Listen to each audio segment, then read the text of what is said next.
네, 복된 주일입니다. 우리 다 같이 일어나셔서 하나님께 예배 올려드리겠습니다. 묵상하러 기도하겠습니다.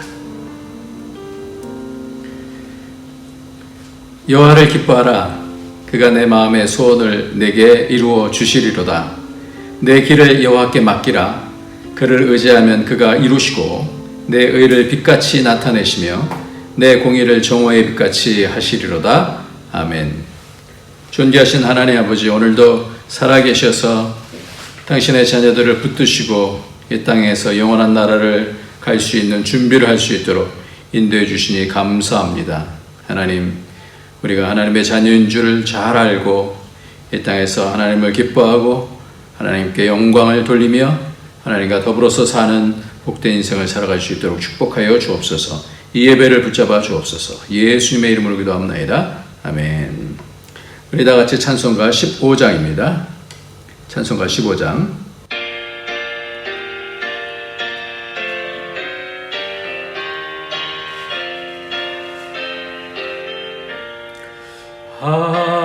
하나님의 크신 사랑 하늘에서 내리사 우리 맘에 항상 계셔 온전하게 하소서. 우리 주는 자비하사 사랑 무한하시니 두려워서 떠는 자를 구원하여 주소서. 걱정 근심 많은 자를 성령 감화하시며 복과 은혜 사랑받아 평안하게 하소서. 처음과 끝이 되신 주님 항상 인도하셔서 마귀 유혹 밟는 것을 속히 끊게 하소서. 전능하신 아버지여 주의 능력 주시고 우리 맘에 임하셔서 떠나가지 마소서. 주께 영광 항상 돌려 천사처럼 섬기며 주의 사랑 영영토록 찬송하게 하소서. 우리들이 거듭나서 흠이 없게 하시고 주의 크신 구원받아 온전하게 하소서.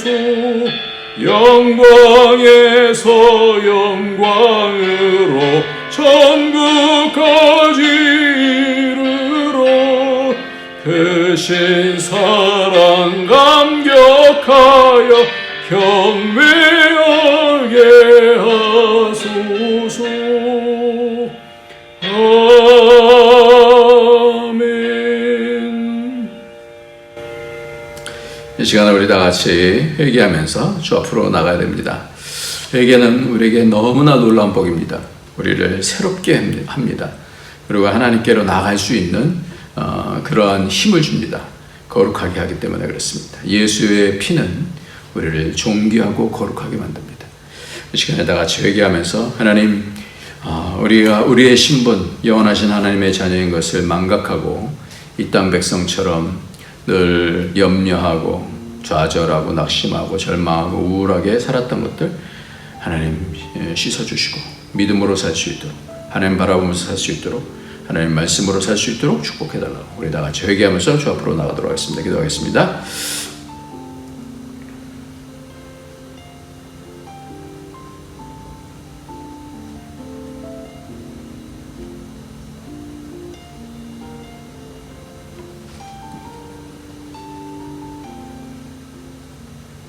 하나님 아버지, 이 땅에서 살 때에 영원한 나라를 바라보지 못하고 살았던 죄악들을 용서하여 주시고, 오늘도 서로 이 땅 백성처럼 미워하며 또 다투고 원망하며 또 낙심하고 좌절했던 것들 용서해 주시고, 하나님 사단의 꾀임에 빠졌던 것들 용서해 주시고, 하나님 아버지 다 그 모든 것들은 이 땅에서 없어질 것들인데 하나님 영원한 나라를 준비하면서 믿음으로 살아갈 수 있도록 예수의 피로 씻어 주옵소서. 오늘도 주님께 가까이 가서 주님의 영광을 덧입어서 이 땅에서 하나님의 아들들로 살아나가기를 원하오니 축복하여 주옵소서.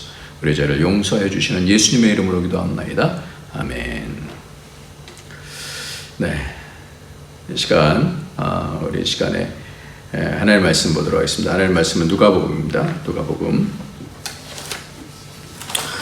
누가복음 8장입니다. 8장이 굉장히 길죠. 너무나 복된 말씀입니다. 누가복음 8장 40절 말씀부터 48절까지 말씀을 같이 읽도록 하겠습니다. 시작. 예수께서 돌아오심에 무리가 환영하니 이는 다 기다렸음이러라. 이에 회당장인 야이로라 하는 사람이 와서 예수의 발 아래 엎드려 자기 집에 오시기를 간구하니 이는 자기에게 12살 된 외딸이 있어 죽어가미러라. 예수께서 가실 때에 무리가 밀려들더라. 이에 12해를 혈루증으로 앓는 중에 아무에게도 고침을 받지 못하던 여자가 예수의 뒤로 와서 그의 옷가에 손을 대니 혈루증이 즉시 그쳤더라. 예수께서 이르시되 내게 손을 댄 자가 누구냐 하시니 다 아니라 할 때에 베드로가 이르되 주여 무리가 밀려들어 미나이다. 예수께서 이르시되 내게 손을 댄 자가 있도다. 이는 내게서 능력이 나간 줄 알미로다 하신대 여자가 스스로 숨기지 못할 줄 알고 떨며 나와 엎드려 그 손댄 이유와 곧 나은 것을 모든 사람에게 말하니 예수께서 이르시되 딸아 내 믿음이 너를 구원하였으니 평안히 가라 하시더라. 아멘. 오늘 말씀은 하나님 나라가 임하는 세 가지 태도라는 그런 말씀으로 말씀을 읽습니다. 제가 이분을 몇 차례 세바신가에서도 봤고 또 신문에서도 또 봐서 이 사람에 대해서 먼저 나눌 텐데요. 폴 킴이라고 저와 이름이 영어 이름이 같아요. 연배가 한 70년생이니까 한 8살 정도 어린 분이시네요. 폴이라는 이름이니까 크리스천일 것 같고 참 이분의 삶이 많이 도전이 되는 그런 삶, 그리스도인의 삶을 보여주는 그런 삶인 것 같아요. 이분이 인천 부평에서 1970년에 태어나서 학교가 싫었어요. 그래서 매일같이 이유도 모른 채 매를 맞았고 혼이 났기 때문에 나중에 알고 보니 안 맞는 친구들은 선생님에게 촌죄를 갖다 바치고 있었어요. 부당하다는 생각이 들었습니다. 그래서 유학을 결심했고 고등학교를 마치자마자 미국에 있는 조지아주에 있는 대학으로 날아갔습니다. 미국 학교는 한국 학교와는 180도 달랐습니다. 첫 학기에 실수로 듣게 된 음악 수업에서 5장짜리 감상문을 써가야 했는데 영어가 서툴렀던 글은 This is good music 이라고만 쓴 리포트를 제출했습니다. 교수는 자초지종을 물었고 한국어로 감상문을 다시 써오라고 했습니다. 그는 한국어로 쓴 감상문을 들고 교수를 찾아가서 사전을 이용해 감상문에 쓴 단어 하나하나를 설명했습니다. 교수는 A 학점을 줬습니다. 이 수업은 음악 수업인지 영어 수업이 아니라는 이유에서였습니다. 한국에서 양가만 받았던 그가 최초로 받은 A였습니다. 이 소녀는 나중에 지금 미국 스탠버드 교육대학원 부학장이자 최고 기술 경영자 CTO인 폴 킴 교수입니다. 한국 교육의 환멸을 느껴 미국으로 떠났던 그는 세계적 권위를 가진 교육공학자가 됐습니다. 이분의 주로 주된 내용은 모든 사람들이 다 나름대로 다 달란트가 있다. 다 능력이 있다. 그래서 다 성공할 수 있다. 이렇게 격려하고 질문하는 그런 교육법을 통해서 각자에 맞는 그런 교육을 지금 가르쳐주고 있습니다.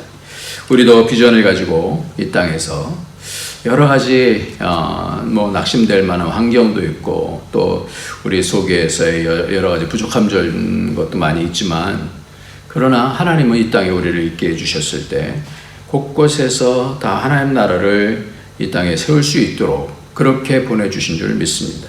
아무리 어려운 사람도, 아무리 여러 가지로 부족한 사람이라 할지라도 다 그를 통해서 하나님의 역사를 드러내는 것이 이 땅에는 얼마나 많은 사람들이 그렇게 또 믿음으로 살아가는지 모르겠습니다. 서로 한번 축복해 봅시다. 다 귀하신 분들입니다. 옆에 있는 분들 다 당신 참 귀하신 분입니다. 하나님 보실 때 당신 너무너무 귀하신 분입니다. 한번 축복해 주세요.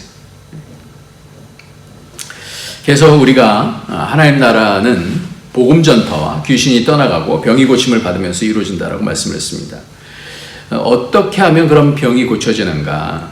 이 여러 가지 내용들을 이렇게 쭉 보면서 오늘 낙심과 좌절 속에서 귀신이 떠나가고 또 병이 고쳐지고 어떻게 승리하게 되는가? 그 방법이에요. 그 방법이 뭘까요? 오늘 그 방법에 대한 부분을 같이 말씀 나누고자 합니다. 어떻게 기도하면 어떻게 응답이 되는가? 이런 것도 되겠죠. 지난주 귀신 들린 자가 말씀해 보니까 데가볼리라는 곳에 가서 하나님의 큰 일을 성례라는 것이 이제 데가볼리, 다른 성경에 보면 데가볼리라고 하는데, 데가볼리라고 하는 뜻은 데카라는 것은 10, 열이라고 하는 그런 뜻이고, 볼리라는 것은 폴리스, 그래서 이 도시를 얘기합니다. 그러니까 10도시가 있는데요. 이 10도시가 사진을 여러분께 보여드리겠습니다. 이렇게 많은 도시가 데카볼리예요. 그러니까 온 도시를, 온 성에 가서 자신이 이렇게 귀신으로부터, 그러니까 거라사 지방뿐만 아니라 이 많은 지역에 온 도시에 가서 주님께서 하신 일들을 이렇게 전했습니다. 그러니까 한 영혼이 이렇게 복되게 바뀌어지니까 너무나 엄청난 일들을 감당하게 된 겁니다. 그러니까 주위의 사람들은 이 소식이 얼마나 놀라운 소식이에요. 다 알잖아요. 소문 듣고 그 이스라엘 땅이 되게 작습니다. 그러니까 거의 다 이렇게 금방 알 수 있습니다. 그러니까 주위의 사람들이 그 소식을 다 들었을 거예요. 여러분들 주위에서 부정적인 얘기를 들으면 다들 마음이 다치죠. 그래서 누가 오면 이렇게 거절하죠. 그러나 어떤 자신이 경험했던 그 사람이, 아는 사람이 뭘 경험했다고 그러면 눈이 번쩍 뜨지 않겠습니까? 나와 관계가 있으니까 그렇습니다. 그러나 주님의 일하심을 통하여서 귀신이 쫓겨나간 소식을 들은 곳에 하나님 나라의 역사가 일어납니다. 그러니까 역사가 이루어지는 믿음이 있어요. 이 귀신 들렸던 사람은 그것을 경험했던 사람이잖아요. 그러니까 이것이 뭔지에 대한 믿음을 자기가 하나씩 낱낱이 자기가 말할 수 있지 않습니까? 병 고친 사람들의 특징이 바로 그런 거 아니에요? 내가 이렇게 해서 병이 나았습니다 라고 자랑을 하잖아요. 오늘 그것 가운데서 3가지를 여러분 찾아보시기 바랍니다. 공중 권세 잡은 악한 영이 있는 것처럼 그 권세를 이기시고 귀신을 쫓겨나가는 그런 어두움 가운데서 빛이 많은 소식들이 사람들에게 이렇게 들려지게 되어진 거예요. 그러니까 오늘 40절 말씀이 그래서 굉장히 중요합니다. 한번 같이 한번 읽도록 하겠습니다. 40절에서 여러분들 그 하나를 찾아보십시오. 이것이 굉장히 하나님 나라가 서는 데 있어서, 또 기도가 이루어지는 것에 있어서, 병이 고쳐지고 귀신이 떠나가는 데 것에 있어서 굉장히 큰 그 복음의 내용이 됩니다. 40절 말씀입니다. 시작.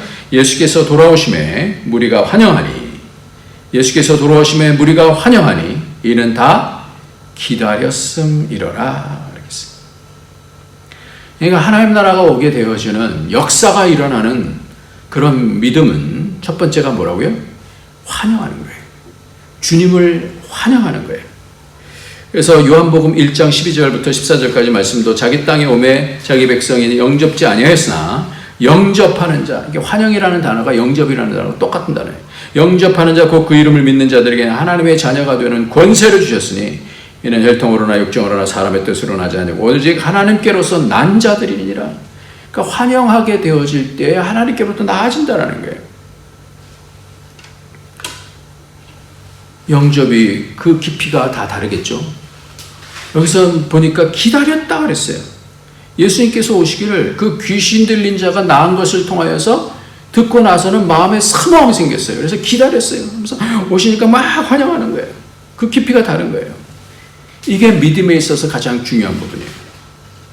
영접하는 자, 곧 그 이름을 믿는 자다라고 말하잖아요. 믿음이라는 것은 얼마만큼 영접하느냐에 따라서 믿음의 강도가 달라지는 거예요. 그러니까 사모하면서 기다렸던 사람하고 한번 들어보지라고 했던 사람하고는 완전히 다른 거예요. 역사가 다른 거예요. 어떤 사람에게 영접이 쉽죠. 그냥 마음 열고 그 얘기 들으면서 그냥 쉽게 영접하는 그런 사람이 있죠. 그런 사람들도 꼭 다 좋은 것만은 아니에요. 이제 진리를 가려서 해야 되는데 귀신의 얘기들도 뭐 무당들이 어떻게 뭐 그런데 쏙 빠져갖고 그건 또 안 되는 거죠. 그러니까 잘 분별하면서 진리로 알았을 때 확 그 내용을 내게 내가 하나님을 내 예수 그리스도를 영접합니다. 강렬하게 악한 영들을 분별해 나가면서 영접해야 되는데 어떤 사람에게는 어려운 사람들이 또 있어요. 한없이 또 어려운 사람들이 있었어요. 그래서 이어령 박사 같은 경우는 대표적인 한국의 지성인이고 무신론자였잖아요. 그가 2007년에 세례를 받고 교회에 다니기 이제 시작했어요. 그래서 사람들이 만나기만 하면 얘기하는 거예요. 혹시 알츠하이머 걸렸느냐? 왜 갑자기 교회 가느냐? 어쩌다가 예수를 믿게 되었느냐? 그래서 경멸적으로 얘기하는 거예요. 친구들, 아주 친한 친구들조차도 예수쟁이가 다 되면서 이렇게 비아냥거리는 거예요. 사람들이 그렇게 비아냥거릴 때에 어떻겠어요? 오랜 세월 글을 써왔으나 누구도 면전에서 글쟁이라고 욕하는 사람은 없었는데 세례를 받자마자 쟁이라고 하는 이름이 이제 생겨나기 시작한 거예요. 우리 안디옥 교회도 그리스도인이다라고 하는, 그러니까 예수쟁이라고 하는 그런 이름이 처음에 붙여진 것이 이제 사도행전에 나오죠. 근데 그런 얘기를 들으면서 어떻게 해야 되냐? 그러니까 주님을 환영했는데 사람들이 여러 가지로 비아냥거릴 때 어떻게 해야 되느냐? 근데 이렇게 얘기를 했어요. 배가 고프면 어디 가지? 식당에 가죠. 뭔가 알고 싶을 때는 어디로 가지? 도서관에 가면 되죠. 심심하면 극장에 가서 영화 보면 되죠. 몸이 아프면 병원에 가죠. 그럼 먹어도 배고프고 마셔도 갈증이 나고 놀아도 심심하고 배워도 답답하면 어디를 가나? 그럼 아무도 대답하지 못한다. 그러면서 맨날 싸우고 소송하고 사이비 집단처럼 이상한 짓을 한다는 교회를 들어 그런 데를 왜 가느냐라고 반복합니다. 모든 교회가 다 영적으로 건강한 것은 아니지만 역시 영혼이 메마른 사람이 찾아갈 곳은 교회가 아닌가. 부패한 교회가 있다고 해서 교회에 가지 말라는 것은 병원의 의사가 수술하다가 환자가 죽었다고 앞으로는 병원에 가지도 말라는 것과 같은 거라네. 그러니까 영접하는 게요, 이분에게 있어서는 쉽지 않은 거잖아요. 처음부터 그랬고 또 세례 받고도 그러고 여러 가지 그런 가운데서 이렇게 분명한 것을 잡는 거예요. 무신론자인 프랑스의 볼테르는 기독교가 건설되기까지 수백 년이 걸렸지만 불란서의 한 사람인 내가 50년 안에 기독교를 다 파괴해버리겠다라고 큰소리치며 장담했어요. 근데 죽음의 순간이 다가올 때 이렇게 얘기합니다. 의사여, 나를 6개월만 더 살게 해주시오. 그러면 내 모든 보물의 절반을 주겠소. 그때 의사가 이렇게 얘기합니다. 6주도 못 삽니다. 라고 했더니 내가 태어나지 않았으면 좋았을걸. 나는 지옥 간다. 라면서 숨을 거뒀다라고 그래요. 미국 옥스퍼드대 뉴 컬리지 명예교수인 생물학자 리처드 도킨즈라고 하는 사람인데 만들어진 신이라고 하는 2006년에 만들어진 신. 신의 존재는 인간의 망상일 뿐이라고 강조했고 예수는 실존했지만 성경 이야기들은 아마도 사실이 아닐 것이다 라고 주장을 했어요. 무신론자를 비롯하여 세상 사람들이 지옥을 믿지 않으려고 하는 이유는 자신의 고집 때문이에요. 이렇게 주님에 대한 부분들을 때로는 옆에서 들어도 영접하지 못하는 사람들이 많아요. 근데 이렇게 영접하는 자, 곧 그 이름을 믿는 자들에게는 역사가 일어나요. 그러니까 하나님의 나라가 되어지고 하나님의 역사를 만들려면 주님을 기다리는 거예요. 목마른 시냇물을 사슴이 기다리듯이, 목마른 사슴이 시냇물을 기다리듯이 기다리는 주님. 이렇게 간절하게 주님을 영접하는 자, 그 사람은 반드시 빛이 납니다. 그러니까 기다린 만큼 그 은혜가 임하게 되는 줄 믿으시기 바랍니다. 여러분들 주님을 영접하는 것, 가진 것이 많은 사람, 지식이 많은 사람, 성공한 사람들은 어려워요. 다 자기 생각을 많이 갖고 있으니까 주님을 영접하는 공간이 없어요. 예수님을 기뻐하십시오. 그럼 역사가 일어납니다. 심령이 살아요. 예수님을 모시게 되어지면 이 땅에 있는 것들이 그렇게 크게 보이지 않아요. 내 욕심을 이루기 위해서가 아니라 그 인격을 사모하고 사랑하면 역사가 일어납니다. 내가 변하게 되고, 영접은 비워야 영접할 수 있잖아요. 내가 가득하면 교만해서 영접할 수가 없어요. 간절히 사모하는 것이 영접입니다. 이 영접한다라고 하는 이 단어가 아포데코마이라고 하는 단어인데, 데코마이도 영접하는 단어인데, 아포데코마이라는 것은 기쁘게 영접한다는 뜻이에요. 기쁘게 영접한다. 기쁘게. 그래서 시편 37편 4절 말씀에 또 여호와를 기뻐하라.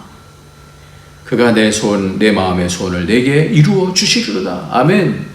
이 말씀을 한번 3번씩 여러분들 읽고 외우시기 바랍니다. 또 여호와를 기뻐하라. 또 여호와를 기뻐하라. 그가 내 마음의 소원을 내게 이루시리로다. 그러니까 여호와를 기뻐하면 주님께서 이루어 주시는 거예요. 그러니까 기도할 때 막 욕심 갖고 기도하지 말고요. 기뻐하면서 기도합시다. 주님 기뻐하십니다. 주님이 기뻐하십니다. 그러니까 솔로몬 같은 경우도 하나님 마음에 들었잖아요. 내가 너에게 뭘 줄까 그랬을 때 하나님 듣는 마음을 주세요. 하나님 마음에 들었다 그렇게 말씀하고 있어요. 그러니까 우리가 주님을 기뻐하고 주님을 영접하고 주님을 기다리고 이럴 때 첫 번째 이것은 믿음이다 라고 이렇게 말씀한다 그랬어요. 두 번째로 이 혈루병 12의 혈루병 걸린 이 여인이 아무도 생각하지 못했던 그런 일을 행해요. 아무도 몰랐어요. 그게 뭐예요? 내가 예수님의 옷자락이라도 만지면 내 병이 낫겠다. 12해 동안에 모든 많은 의사들을 찾아다녔던 이 여자가 어디에 소망을 두는 거예요? 좌절하고 싶지 않겠어요? 12년 동안 거의 죽어가지 않았겠어요? 피가 줄줄줄줄 흘러서 거의 생명이 없는 그런 상황이지 않겠습니까? 그런데 예수님을 만지면 내가 낫겠다 라고 하는 특별한 믿음을 가졌어요. 남들 생각하지 못했던 믿음을 가졌어요. 터치예요. 두 번째는 뭐냐면 터치예요. 터치. 주님께 딱 터치하면 거기서부터 생명의 능력이 쫙 오는 거예요. 할렐루야! 할렐루야! Get in touch. 연결하는 거예요. 연결. 생명과 연결되면 삽니다. 믿음은 두 번째로 터치예요. 터치. 우리 주님과 하나님과 주님을 통해서 연결되어지는 것이 구원입니다. 어느 교회 청년들이 짧은 스킷 드라마를 공연했는데 이 드라마의 제목은 건축, 컨스트럭션이었어요. 이 이야기는 어떤 미지의 섬에서 조난당한 배로부터 한 무리의 청년들이 도착하는 것으로부터 시작됩니다. 조난당한 섬에는 건축자재들이 쌓여 있었습니다. 청년들은 이 건축자재를 가지고 무엇을 건축할 것인가 토의했습니다. 한 청년은 일단 잠을 자야겠으니 숙소부터 짓자고 주장했습니다. 다른 청년은 배에서 나온 물건을 보관할 창고를 먼저 짓자고 주장했습니다. 그때 한 청년이 이 섬에서 멀지 않은 곳에 또 하나의 섬이 보인다라고 소리쳤습니다. 그리고 거기서 어떤 사람이 이곳으로 헤엄쳐 오는 것 같다라고 말했습니다. 갑자기 청년들은 긴장했고 한 청년은 이 자재로 우선 만일의 사태 경우를 대비해서 벽을 쌓자고 말했습니다. 그리고 몇몇 청년들은 보초를 섰습니다. 벽을 쌓는 건축이 얼마 진행되지 않았을 때 헤엄치던 사람이 섬에 도착했습니다. 그들은 이 청년을 붙잡아 물었습니다. 너는 누구냐? 무슨 목적으로 이 섬에 왔느냐? 나는 이 섬과 저 섬을 함께 소유한 주인의 아들입니다. 저 섬에는 먹을 것이 풍부하고 여러 자원들이 많아 살기 좋습니다. 우리 아버지는 이 섬과 저 섬을 연결하는 다리를 놓고자 자재를 이곳에 쌓아두었습니다. 그런데 당신들은 다리가 아닌 벽을 쌓고 계시는군요. 누가 소리쳤습니다. 다리를 놓는다고? 말도 안 돼. 저놈은 수상하다. 맞다. 죽여라. 죽이자. 스키 드라마의 무대는 아우스트라장이 됐고 천둥 뇌성이 울리고 불이 꺼졌습니다. 잠시 후 무대에 다시 불이 들어왔을 때 거기는 그 섬의 주인의 아들이라고 주장한 젊은이가 십자가에 매달려 있었고 이런 멘트가 무대를 울려 퍼졌습니다. 나는 다리를 놓고자 이곳에 왔는데 당신들은 벽을 쌓았습니다. 에베소서 2장 16절에는 또 십자가로 이 둘을 한 몸으로 하나님과 화목하게 하려 하심이라. 터치하고 주님과 연결되고 하나님과 연결되는 거예요. 주님을 통해서 하나님과 연결되는 거예요. 이것이 복음입니다. 성경은 그분의 이름 예수 그리스도시면 이분이 우리의 다리가 되어주셔서 하나님과의 다리가 되어주시고 구원자가 되어주시고 치유자가 되어주시는 거예요. 생명을 연결해 주시는 생명의 전달자가 되어주는 거예요. 예수님께서 나는 부활이요 생명이다 이렇게 말씀하잖아요. 세 번째로 결국 이 여인은 예수님 발 앞에요. 누가 나를 내 몸에 손을 대었느냐 이렇게 했을 때 발 앞에 엎드립니다. 이 발 앞에 엎드린다라는 단어, 핍토라고 하는 단어, 또 플러스 핍토라고도 하는데 이런 것은 성경에서 너무 중요한 때마다 나와요. 그래서 누가복음 5장 8절에 보면 시몬 베드로가 이를 보고 예수의 무릎 아래 엎드려 이르되 주여 나를 떠나소서 나는 죄인이라. 무릎 앞에 엎드렸어요. 우리가 지난번에 봤던 누가복음 8장 28절에도 예수를 보고 부르짖으며 그 앞에 엎드려 큰 소리로 불러 이르되 지극히 높으신 하나님의 아들 예수여 당신이 나와 무슨 상관이 있나이까 당신께 구하노니 나를 괴롭게 하지 마옵소서 하니 이랬어요. 베드로도 놀란 거예요. 이분이 내가 밤새도록 수고를 했을 때 고기를 잡지 못했는데 이분이 하나님 시도하는 것을 알고 엎드리는 거예요. 귀신 들린 자도 싸웠다고 그랬죠. 그 내면의 싸움이 있었을 것이다 그랬어요. 악한 영혼 도망가려고 그러지만 그 안에서 마지막으로라도 우리 주님께 와서 이 구원을 받기 위해서 달려온 거 아니에요? 엎드렸어요. 그러니까 그 모든 것들을 이 데가볼리라는 곳에 가서 다 전했을 거예요. 나는 이러이러한 고통을 당했습니다. 그 어둠의 권세 가운데서 나를 자해할 수밖에 없었습니다. 그런데 내가 예수님 앞에 막 가려고 했을 때 나를 막 못 가게 했지만 나는 그 앞에 가서 엎드렸습니다. 이것이 다 뭐예요? 영적 싸움 가운데서 하나님 앞에 나가는 거예요. 이 12의 병 걸렸던 혈류병 걸렸던 이 여인은 자신은 은혜를 통해서 그 능력을 탁 쳐받고 깜짝 놀란 거예요. 믿음대로 된 거예요. 근데 주님께서 뒤를 돌아보시면서 내게 손댄 자가 있도다. 왜? 내게서 능력이 나왔다. 그러면서 어떻게 돼요? 주님과 연결되잖아요. 그러니까 엎드렸습니다. 도망가지 않았어요. 떨며 엎드려 그 손댄 이유와 그 나은 것을 모든 사람 앞에서 말했어요. 그러니까 주님께서는 치료해 주시면요, 어떤 일들이 이루어지시면 그것을 통해서 주님이 하셨음을 밝힐 수 있도록 그렇게 기회를 주시는 거예요. 그것을 뭐라고 해요? 믿음이다. 믿음이다. 그래서 48절 말씀엔 예수께서 이르시되 딸아 내 믿음이 너를 구원하였으니 평안히 가라. 그러니까 믿음은 내가 주님 옷자락에 손을 대면 내가 나을 것이다 라고 하는 믿음만 믿음이 아니라 실제로 손을 댔고 그것을 통해서 주님의 능력이 내게 온 것을 입술로 고백한 내 믿음이 너를 구원하였으니 평안히 가라. 엎드리는 거예요. 엎드리는 과정을 잘 살펴야 돼요. 엎드려서 주님 당신이 이 일을 하셨습니다. 당신이 이 일을 하셨습니다. 고백하는 거예요. 이게 엎드리는 거예요. 당신이 하나님이십니다. 당신이 생명의 주인이십니다. 이게 엎드리는 거예요. 이게 경배예요. 엎드린다는 거예요. 갑자기 엎드리는 이 사람들이 진정한 믿음이 있기 때문에 엎드리는 거예요. 믿음이 없으면 엎드리지 않고 그냥 가요. 왜냐하면 뒤쪽에 나오겠습니다만 나병 환자가 10명이 치료를 받았는데 한 사람만 예수님 앞에 엎드렸어요.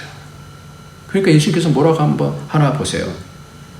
누가복음 17장 16절에 예수의 발 아래 엎드려 사례하니 저는 사마리아인이라 예수께서 대답하여 가라사대 10사람이 다 깨끗함을 받지 아니하였느냐? 그 9은 어디 있느냐? 이 이방인 외에는 하나님께 영광을 돌리러 돌아온 자가 없느냐 하시고 그에게 이르시되 일어나 가라 내 믿음이 너를 구원하였느니라 하십니다.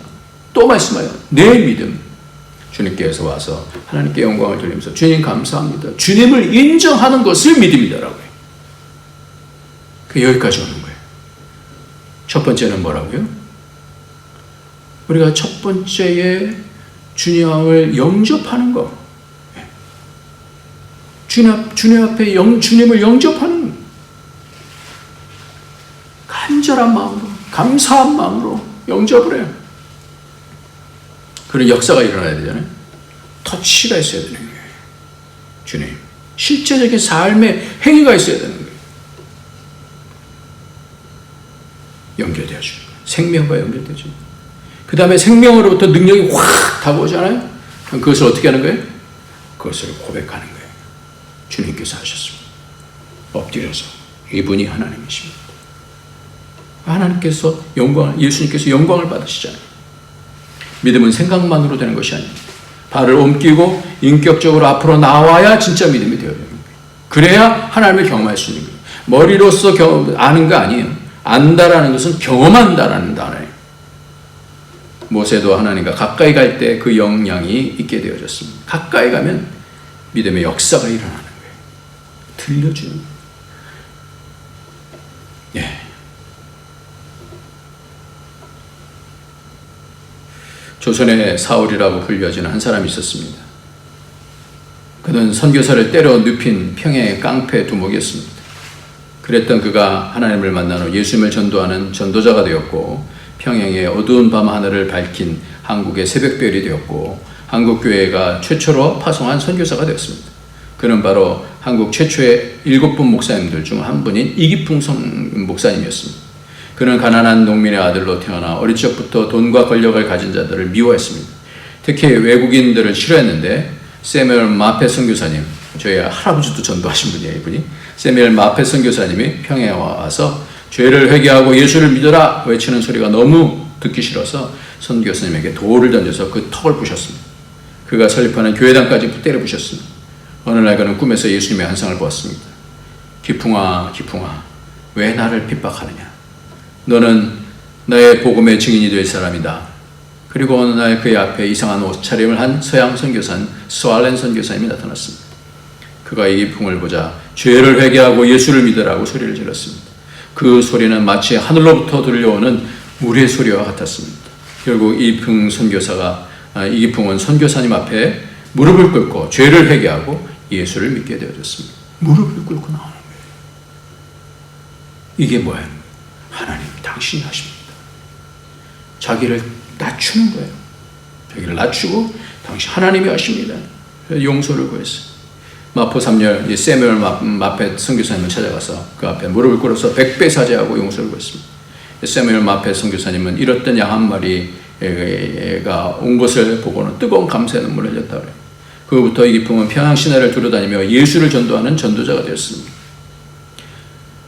깡패 전도자가 되었다는 소문이 깡패가 전도자가 되었다는 소문이 평양을 발칵 뒤집혔습니다. 그는 동만 튀면 나가서 전도하는 한국의 사도 바울이 되어졌습니다. 그 사울이 바울이 되어집니다. 그는 열심히 복음을 전했습니다.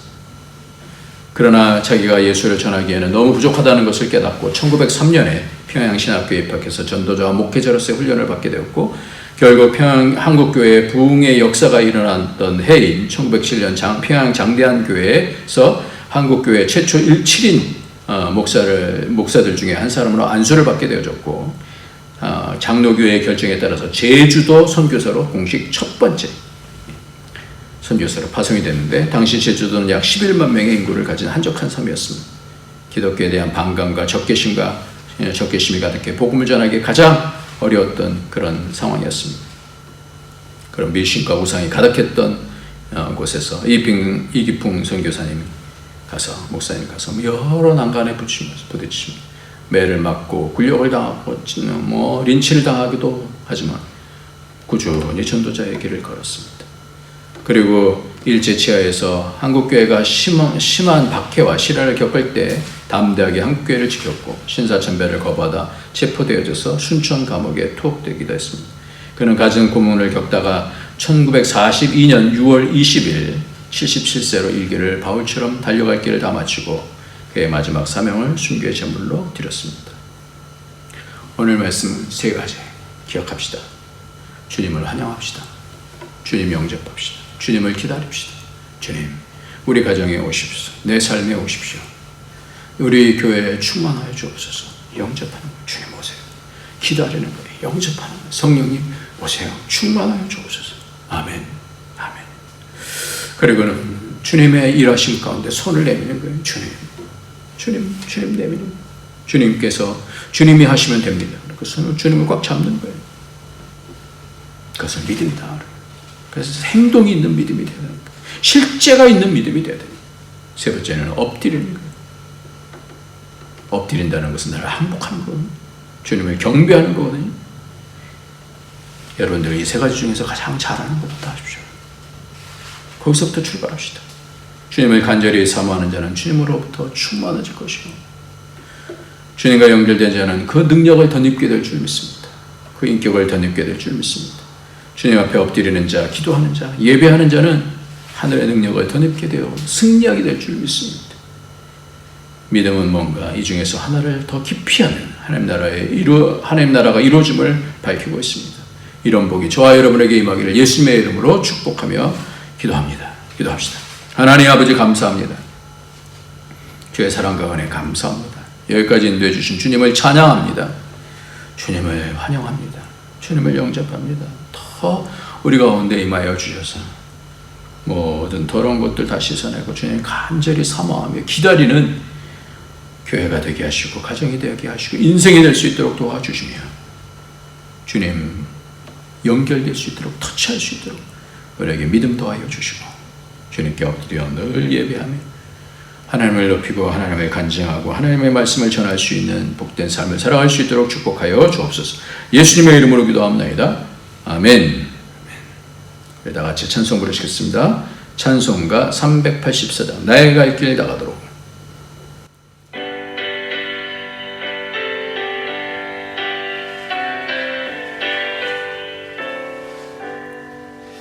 나의 갈 길 다가도록 예수 인도하시니 내 주 안에 있는 긍휼 어찌 의심하리요. 믿음으로 사는 자는 하늘 위로 받겠네. 무슨 일을 만나든지 만사형통하리라. 무슨 일을 만나든지 만사형통하리라. 나의 갈 길 다가도록 예수 인도하시니 어려운 일 당한 때도 족한 은혜 주시네. 나는 심히 고단하고 영원 매우 가라나. 나의 앞에 반석에서 샘물 나게 하시네. 나의 앞에 반석에서 샘물 나게 하시네. 나의 갈 길 다가도록 예수 인도하시니 그의 사랑 어찌 큰지 말로 할 수 없도다. 성령 감화받은 영혼 하늘 날아갈 때에 영영 부를 나의 찬송 예수 인도하셨네. 영영 부를 나의 찬송 예수 인도하셨네.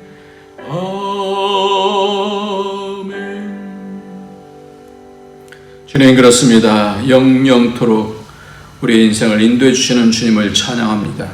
주님, 끝까지 하나님 믿음으로 살아갈 수 있도록 축복하여 주셔서 각 가정들 가운데 하나님 나라가 임할 수 있도록 축복하여 주옵소서. 하나님 여러 가지 기도할 때 하나님과 연결되게 하여 주시고 주님을 기뻐하며 기도할 수 있게 하여 주셔서 모든 기도가 하나님의 은혜 가운데 상달될 수 있도록 축복하여 주옵소서. 하나님 아버지 오늘도 드린 예물 하나님께서 기뻐 받아 주시옵소서. 감사함으로 예수님의 이름으로 기도합나이다. 아멘. 우리 축도하겠습니다. 이제는 우리 주 예수 그리스도의 무한하신 은혜, 독생자 끼임없이 주신 하나님의 그 크신 사랑, 성령의 교통교제 충만히 인도하시니 오늘도 믿음으로 주님을 깊이 기다리고 영접하며 주님의 능력에 내 믿음으로 터치하며 주님께 믿음으로 엎드려 늘 하나님이 하나님 되심을 높이기를 원하는 제 모든 권속들 머리에 그 가정 위에 그 하는 모든 일들 위에 우리 안되어 교회 위에 이제로부터 영원토록 함께 있을지어다. 아멘.